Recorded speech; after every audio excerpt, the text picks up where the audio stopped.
அனைவருக்கும் வணக்கம். இன்றைக்கி இந்த வீடியோவில் நம்ம எதை பற்றி பார்த்து தெரிஞ்சுக்க போகிறோம் அப்படின்னா, நமக்கு ஏதாவது ஒரு விஷயம், அதாவது சின்ன விஷயமாக இருந்தாலும் சரி, அது ரொம்ப பெரிய விஷயமாக இருந்தாலும் சரி, நம்ம கண்டிப்பாக அந்த விஷயம் நடைபெறணும், நிச்சயமாக அந்த விஷயம் நிறைவேறணும் அப்படின்னு சொல்லிட்டு நம்ம பலருமே நம்ம வேண்டுதல் வைப்போம். அந்த வேண்டுதலானது உடனடியாக நடக்கணும் அப்படின்னா ஒரு சில வழிபாடு முறைகளை நீங்கள் செய்தாலே போதுமான ஒரு விஷயந்தான்.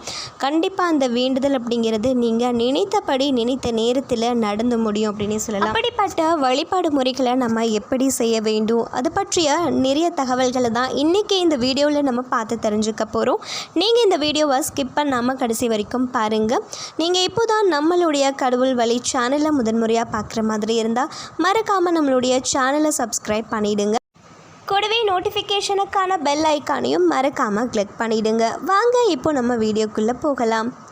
ஒவ்வொரு தெய்வத்திற்குமே உகந்த பொருள்கள் அப்படின்னு ஒன்று இருக்குங்க.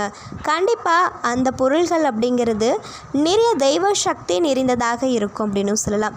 அப்படிப்பட்ட பொருள்களை நம்மளுடைய வீட்டில் வைத்து வழிபடுவதன் மூலமாகவோ இல்லை வீட்டில் நம்மளுடைய பூஜை அறையில் வைத்தும் வழிபடலாம். அப்படிப்பட்ட பொருள்களில் ஒன்று தாங்க முருகப்பெருமானிடம் இருக்கக்கூடிய அந்த வேல் அப்படின்னே சொல்லலாங்க. இந்த வேல் அப்படிங்கிறது நிறைய பேர் அவங்களுடைய வீட்டில் இப்போ வரைக்குமே வைத்து வழிபட்டு கொண்டு தான் இருப்பாங்க. அதாவது ஒரு அசுரனை வதம் செய்வதற்காக தான் சக்தி தேவியால் தரப்பட்டக்கூடிய ஒரு ஆயுதம் தான் வேல் அப்படின்னே சொல்லலாம். இந்த வேல் அப்படிங்கிறது சக்தியினுடைய ஒரு ரூபமாகவும் தான் இருக்குது.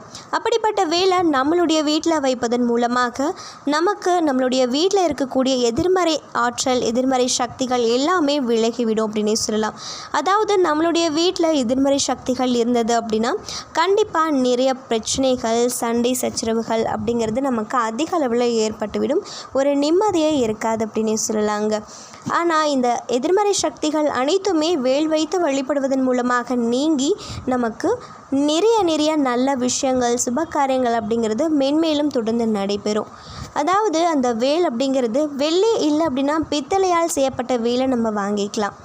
இந்த வழிபாடை முருகப்பெருமானுக்கு உகந்த ஒரு நாளில் தான் செய்ய வேணும். அதாவது செவ்வாய்க்கிழமை, கிருத்திகை, சஷ்டி இல்லை அப்படின்னா வைகாசி, விசாகம் இது போன்ற தினங்களில் நம்ம தாராளமாக ஆரம்பிக்கலாம்.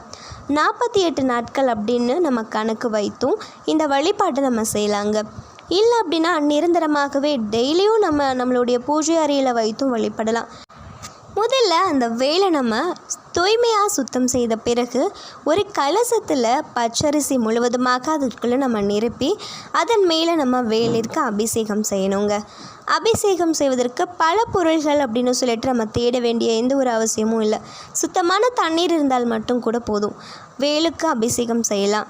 சுத்தமான தண்ணீரை ஊற்றி அபிஷேகம் செய்த பின்பு அந்த பச்சரிசி இருக்கு இல்லைங்களா, அந்த பச்சரிசியை எடுத்து எறும்பு இருக்க இடத்துல நம்ம போட்டுட்டாலே போதும்.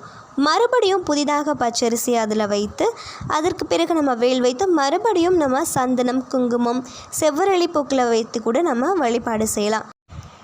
அடுத்ததாக சந்தனம் இருக்குது இல்லைங்களா, கெட்டியான சந்தனத்தை நம்ம குளித்து அந்த வேலினுடைய அந்த கூர்மை பகுதி தெரியாத அளவிற்கு நம்ம வைத்து கொள்ளலாம். வேல் மாறல் இல்லை அப்படின்னா வேல் போற்றி அப்படின்னு 108 முறை நம்ம மனதார அர்ச்சனை செய்ய வேண்டும்.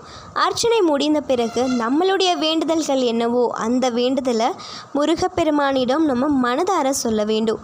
கடைசியாக நம்ம கற்பூர தீபதூப ஆராதனை காட்டி நம்மளோட பூஜையை நம்ம நிறைவு செய்து விடலாம்.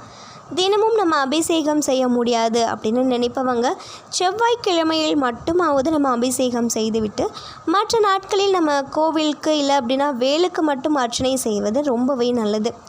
108 முறை போற்றிகளை மட்டும் நம்ம சொல்லி அர்ச்சனை செய்து கொள்ளலாம்.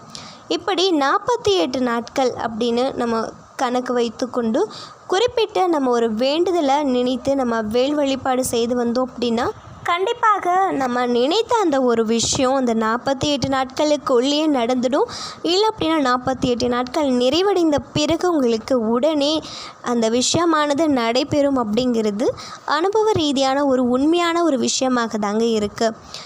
அதாவது இந்த விஷயம் அப்படிங்கிறது கண்டிப்பாக முருகப்பெருமானின் மீது நம்பிக்கை வைத்து முருகப்பெருமானினுடைய வேலை வீட்டில் வைத்து வழிபட்டால் நிச்சயமாக முருகப்பெருமானே அவங்களுக்கு அருள் புரிவாங்க.